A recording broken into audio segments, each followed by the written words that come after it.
PSA. I can't go through here. What the fuck? Lil Xan's not going anywhere. Sorry. You gotta look at this ugly face for a lot longer, guys.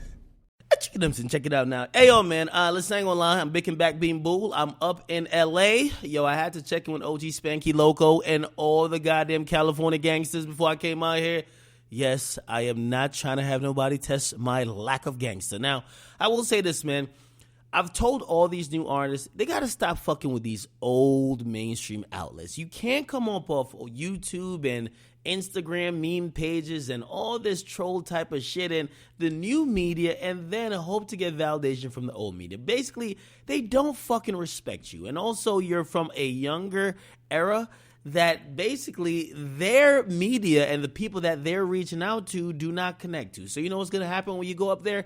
They're going to basically ask you about all the old shit that you don't know. You might be 16 all the way to 25, but they're going to ask you about Pac. They're going to ask you about Biggie. They're going to ask you about Rakim. They're going to ask you about KRS-One. And for some of you guys who are not well-versed, you look stupid. Now, here's the thing. Lil Xan is coming on the fire today after he did an interview with Revolt. And he did an interview with Revolt, and of course, they caught him up like they caught up Yachty. Okay, and not they, but the media caught Yachty up. Basically, they said, how do you feel about Pac's music? Now, he rated it like a 2, and he said it wasn't interesting to him. Okay, so it was boring. Now, because of that, it got a strong reaction throughout the media because we had people like Waka Flocka and even TI who chimed in. Of course, Waka Flocka got on Twitter and he said Lil Xan is banned from hip-hop. We got TI who said, so be it. But Waka Flocka went on to explain and say, yo, listen, man, Pac helped me get through my childhood. Shit hurt to see the youth disrespect that man that paved the way for all of us. Literally, I hope nobody overlook my accomplishment when I leave. He's got to rap. Hip-hop, etc. That's Tupac Shakur. Respect is everything. Never forget that. The only opinions that count in music is fans. And I will say this, okay? Lil Xan is getting killed. And I know a lot of people are looking at him. And by the way, it does add to the fact, I know nobody's going to admit this, the motherfucker's not black. And we're seeing hip-hop really being dominated in some sense by people who aren't black. Post Malone just dropped a fucking feature on Ty Dolla $ign's song, and it's the highest charted song Ty Dolla $ign's ever got. That shit's number 2 on the Billboard charts, okay? So these non-black motherfuckers is starting to come in and really dominate rap, and some of them seems to lack the understanding of where rap came from, what rap represented, the people, and the message behind most of the music made back then, 10, 20 years ago, because these days music is all about the turn up. It's all about the goddamn lean, the Xans, it's about fucking the bitches, and it's all about pretty much like on the surface bullshit, okay? Now, Lil Xan saying he isn't that interested in Pac music has gotten him almost like tossed out of hip-hop. And I have a kind of, it's like a lukewarm response to this because I'm kind of on both sides. And I know you guys probably wanted me to either be on one side or the other, but it's really kind of both sides. For me, Pac is the greatest hip-hop artist of all time. There's nobody close. I don't think nobody will surpass him. He is embodied what hip-hop is. Guy with a message, a guy who basically put his life on the line, shit, a guy who lost his life because of some shit that had to do with hip-hop, and a guy who stood for something, and a guy who preached message, but also embodied the bullshit and, of course, the oppression that people have to break through to get success.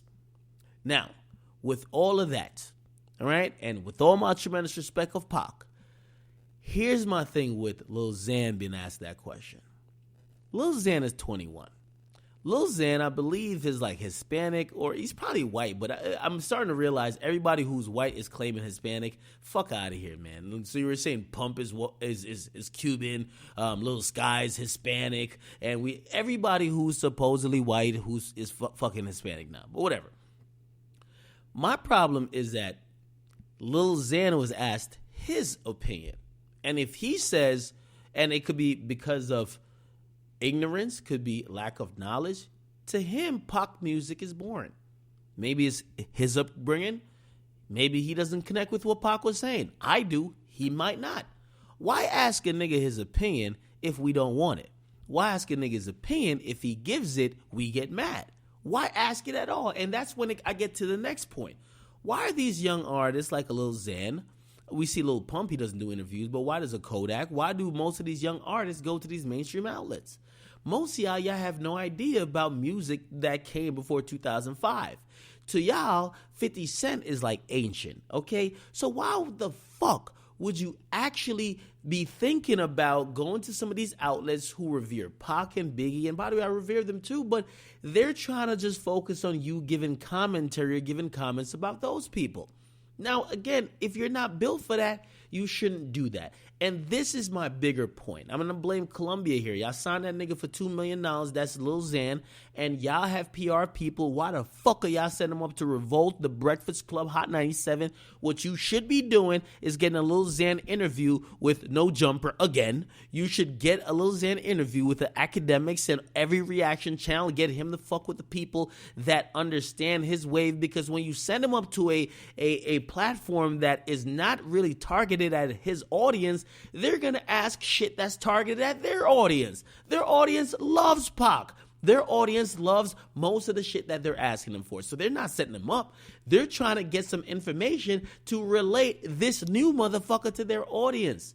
So again, I'm not blaming Lil Xan as much. I seen someone say that we should blame his upbringing. And of course, I do believe like if you're going to get into hip hop and like you don't know too much about Pac, and I'm not even saying he don't know too much about Pac, but shit, if he says the music is fucking boring, I gotta imagine he don't know too much about Pac. But goddamn, someone did not put him on game good enough. Now, let's get on to this banning thing. Could you ban a nigga from hip hop, man? I want to say respectfully to TI and also to Waka Flocka, no, you can't. You can't because Lil Xan's fans are not TI fans. Lil Xan fans don't give a fuck about Waka Flocka. Lil Xan fans are 14 years old. They don't know about Tupac. Lil Xan fans honestly only know about him, maybe Lil Pump, maybe Lil Skies. They don't know too much. Again, this is the only era of hip-hop where if you have a niche audience, you could get thrusted in the mainstream and people act like, yo, what's up with you or how did you make it? But your niche audience could be so big, you are mainstream. Look at me. I had a niche YouTube audience. Now, all these motherfuckers on mainstream media, they fucking call my name like it's a fucking like sprinkle. They just throw me on everything, okay? But that's what it is. So, again, I'm not only blaming Lil Xan. I do believe it's a bigger problem. That's a bigger picture, and we got to look at the education process. I could tell y'all the truth. For me, listen, I gained a lot of education on people from the 80s or rappers from the 80s, groups from the 80s and 90s, just off watching documentaries. I can't even lie. Straight Outta Compton was amazing. There was a Death Row Chronicle on BT recently. Amazing. Taught me a lot. The Bad Boy documentary, that was great. The Birdman documentary, that was great. These are things to educate the youth because you can't expect a nigga who's like 20 who basically was born, right? Think about it. This is 2018. A nigga who was 20 was born in like 1998. I always say the before Pac and the after Pac era. So if you have somebody born after Pac was even dead, or you think they're going to be well-versed on Pac? I think not. And you can't use your knowledge to judge everyone else, but I'm not excusing Lil Xan with anything. I'm just saying that he was asked his personal opinion. If he made a definitive opinion on Pac, as in Tupac is whack, I'd be roasting this motherfucker because you don't know enough about Tupac to say he's whack. Now, if you say you're not just interested in him, okay, that's your personal opinion, and maybe if shit, and Lil Xan, you could always holler at me, like we connected on DM before, I'll put you on some music for Pac, maybe I could change your mind, but again, your opinion was asked, you didn't make a definitive statement. I want you guys to weigh in the comment box, make sure you guys like, definitely subscribe. What you guys think about this? Do you think his comments are out of bounds, or do you think people are jumping off the ledge? Again, my whole thing is they ask his opinion. They didn't say, tell us what Tupac is to the culture. He didn't speak for the culture. He spoke for him.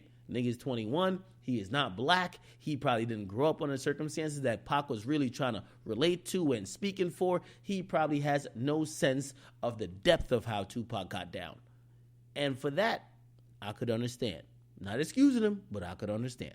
Get a comment box. What you guys like, then subscribe to Akademiks